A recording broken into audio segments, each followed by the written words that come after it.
Enemy লাভারদেরকে bleach enemy জগতে স্বাগতম। সবাই কেমন আছেন? আজকে আমি ব্লিচের 32 নম্বর এপিসোডকে এক্সপ্লেইন করতে চলেছি। আগের সবগুলো এপিসোড আমার চ্যানেলে প্লেলিস্ট করা আছে, আপনারা চাইলে সেখান থেকে দেখে আসতে পারেন। ভিডিও শুরু করার আগে ছোট্ট একটা রিকোয়েস্ট আছে, অবশ্যই আমার চ্যানেলটাকে সাবস্ক্রাইব করতে ভুলবেন না। তাহলে চলুন বেশি সময় নষ্ট না করে ভিডিও শুরু করি। 31 নম্বর এপিসোডে দেখেছিলাম ইচিকো রেঞ্জিকে পরাজিত করে দিয়েছিল। এই এপিসোড ঠিক সেখান থেকেই শুরু হয়। রেঞ্জি চিৎকার করে মাটিতে বসে পড়ে। তখনই সে তার চোখের সামনে রোকেয়াকে দেখতে পায়। রোকেয়াকে দেখে রেঞ্জির ছোটবেলার কথা মনে পড়ে। অতীতের কথা মনে করে রেঞ্জি বলে, যখন রোকেয়া চলে গিয়েছিল তখন আমি ওর পেছনে যাইনি। আমরা তখন রেঞ্জির অতীত দেখতে পাই। ব্যাকগ্রাউন্ডে রেঞ্জি বলে, আমি তখন 78 নাম্বার রোকন ডিস্ট্রিক্টে ছিলাম। সেখানে অনেক মানুষ ছিল, সবাই অনেক দরিদ্রভাবে জীবন পার করত। স্পেশালি বাচ্চাদেরকে আরো কঠিন অবস্থায় বেঁচে থাকতে হতো। আমরা কখনোই জানতে পারিনি আমাদের সাথে এগুলো কেন হচ্ছে। তারপরও আমরা পুরোপুরি চেষ্টা করতাম বেঁচে থাকার জন্য। তখনই আমরা দেখি পিচ্চি রেঞ্জি একটা দোকানের থেকে খাবার নিয়ে দৌড়ায়। দোকানিও তার পেছনে আসে। রেঞ্জি আর তার বন্ধুরা পালানোর চেষ্টা করছিল, কিন্তু দোকানে তাদের পিছু ছাড়ছিলই না। রেঞ্জির বন্ধুরা আর দৌড়াতে পারছিল না।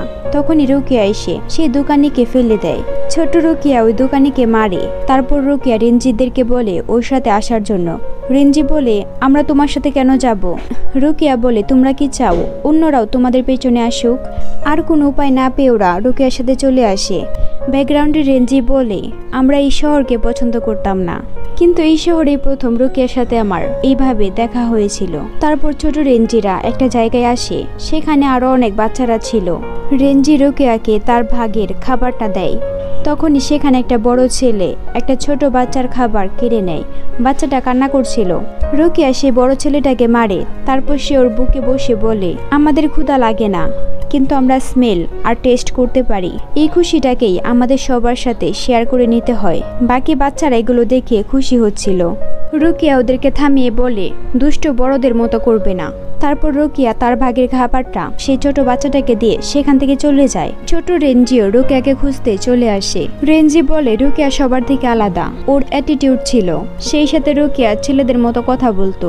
রেঞ্জি দেখে রোকেয়া একটা গাছের উপর বসে আছে। রোকেয়া রেঞ্জিকে দেখে জিজ্ঞেস করে, কি হয়েছে? তুমি এখানে কি করছো? রেঞ্জি ব্লাশ করে আর বলে, কিছু হয়নি। তার মানে এই বয়স থেকে রেঞ্জির ক্রাশ হলো রোকেয়া। রোকেয়া বলে, তুমি অনেক আজব। তারপর সে হাসতে শুরু করে। রেঞ্জি বলে, যা কিছু হয়ে যাক না কেন, ও সবসময় হাসি খুশি ছিল। তারপর একদিন ক্যাপ্টেন কুচিকি সোল রিপার হতে চলে যাচ্ছিল।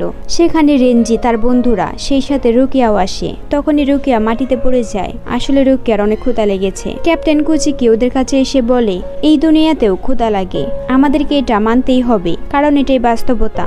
আমার কাছে মনে হচ্ছে তোমাদের বডিতে আমার স্পিরিচুয়াল এনার্জি ফিল করতে পারছো, এই জন্যই হয়তো এমনটা হয়েছে।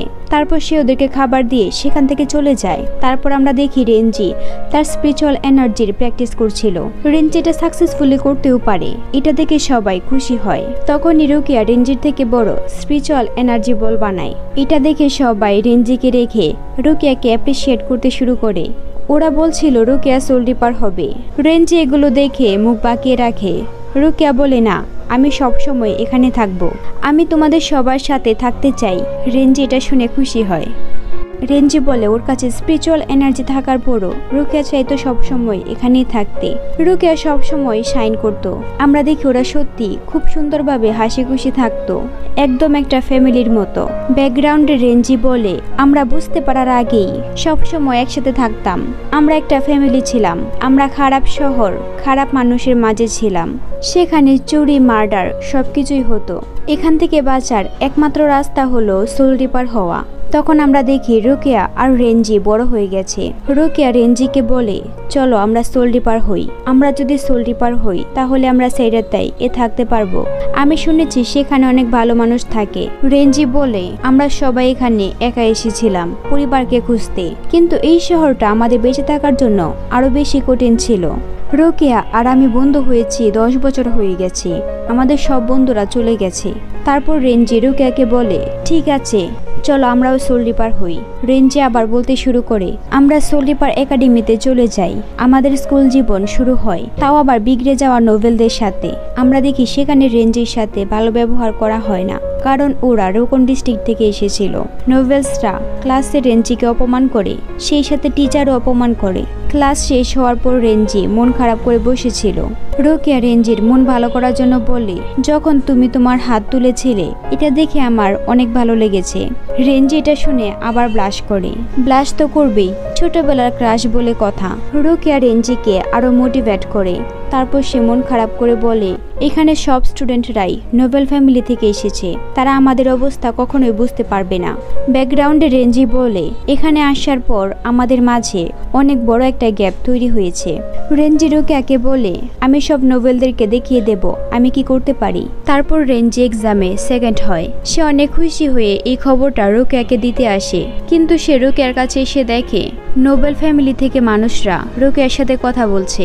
রেঞ্জি ক্যাপ্টেন কুচিগের মাথায় ক্যানসেইকন দেখে। ক্যানসেইকন হলো কুচিগের নোবেল ফ্যামিলির একটা সিম্বল, যেটা ছেলেরা তার চুলে পড়ে। ওদেরকে দেখে রেঞ্জি অনেক অবাক হয়ে যায়। তাদের মধ্যে থেকে একজন রোকেয়াকে বলে, আমরা তোমার উত্তরের জন্য অপেক্ষা করব। তারপর তারা চলে যাচ্ছিল। Renji captain কুচিগির spiritual energy feel করে ঘাবড়ে যায়। রেঞ্জি বলে, আমি এমন আশ্চর্যজনক স্পিরিচুয়াল এনার্জি কখনোই ফিল করিনি। আসলে ক্যাপ্টেন কুচিগির স্পিরিচুয়াল এনার্জি অনেক হাই লেভেলের। ওনার স্পিরিচুয়াল এনার্জির জন্য এই পুরো রুমটাই একদম থমথমে হয়ে গেছে। রেঞ্জি ভয়ে বলে, আমি তার চোখের দিকেও তাকাতে পারছি না। ওরা সবাই সেখান থেকে চলে যাওয়ার পরও রেঞ্জি এই রেশ কাটাতে পারছিল না। রোকেয়ার ডাকে রেঞ্জের হুঁশ ফিরে। রেঞ্জি জিজ্ঞেস করে কি হয়েছে, ওরা কিসের ব্যাপারে কথা বলছিল। রোকেয়া বলে, কুচিকি ক্ল্যান থেকে আমাকে তাদের মেয়ে হিসেবে অ্যাডপ্ট করতে চাইছে। ওরা আমাকে এখান থেকে গ্র্যাজুয়েট করাবে। তারা চাইছে 13 কোর্ট গার্ড স্কোয়াড হিসেবে আমাকে তৈরি করতে। রেঞ্জি রোকেয়াকে বলে, তুমি করে দেখিয়েছো। কুচিকি ক্ল্যান হলো সব থেকে পাওয়ারফুল নোবেল ফ্যামিলি। তুমি যদি সেখানে যাও তাহলে আরামায়েশে থাকতে পারবে। আমি তো ভেবেই অবাক হচ্ছি তুমি নোবেলদের মতো খাবার খাবে। আমি তো এটা ভেবেই অনেক জেলাস হচ্ছি। রেঞ্জি রোকেয়াকে চিয়ার আপ করছিল। রোকেয়া মন খারাপ করে বলে, ঠিক আছে। তারপর সে রেঞ্জিকে ধন্যবাদ দিয়ে সেখান থেকে চলে যায়। আমরা দেখি রোকেয়ার চোখে পানি।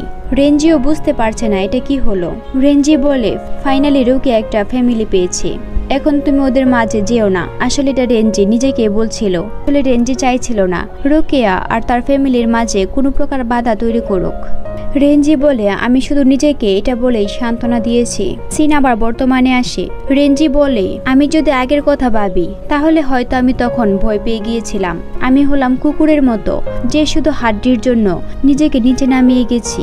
রেঞ্জি ইচিকোর কলার ধরে বলে, এটা তোমার ভুল, যার জন্য রোকেয়া আজ বন্দি। প্রতিবারে আমি এটা ভেবে নিজেকে রাগাতাম, কিন্তু এটা সত্যি না। এই সব কিছুর কারণ হলো আমি রোকেয়াকে থামাইনি। আমি যদি ওকে কুচিকি ক্ল্যানে যেতে না বলতাম রোকেয়া এই অপরাধটা করতো না। আমি ভেবেছিলাম রোকেয়া খুশি খুঁজে পাবে। আমি চেয়েছিলাম ক্যাপ্টেন কুচিকিকে সারপাস করতে। যখন তার সাথে আমার প্রথম দেখা হয়েছিল তখন থেকে প্রতিদিন আমি শুধু পাগলের মতো ট্রেনিং করেই যেতাম, কিন্তু তারপরও আমি তাকে একবারের জন্য পরাজিত করার মতো যোগ্য হইনি। সে অনেক শক্তিশালী, আমি তার সামনে কিছুই না। রেঞ্জি ইচিকোকে বলে, আমি কি রোকেয়ার জন্য কিছুই করতে পারবো না? তুমি রোকেয়ার শক্তি ফিরিয়ে দাও। তোমার কাছে আমি অনুরোধ করছি, তুমি রোকেয়াকে বাঁচিয়ে নাও। ইচিকো বলে, হ্যাঁ আমি বাঁচাবো। এই এপিসোড এখানেই শেষ। কেমন লাগলো অবশ্যই কমেন্ট করে জানাবেন। সত্যি বলতে এই এপিসোডটা আমার কাছে অনেক ভালো লেগেছে, কারণ আমরা এই এপিসোডে রোকেয়া আর রেঞ্জির মাঝে কি সম্পর্ক সেটা জানতে পেরেছি। আসলে ওরা অনেক ভালো বন্ধু। আমার কাছে মনে হয় রেঞ্জিও ইচিকোর সাথে হাত মিলিয়ে রোকেয়াকে বাঁচাবে। আমিও সেই অপেক্ষায় রইলাম। আজকের জন্য এই পর্যন্তই। দেখা হবে অন্য কোনো ভিডিওতে। সেই পর্যন্ত ভালো থাকুন।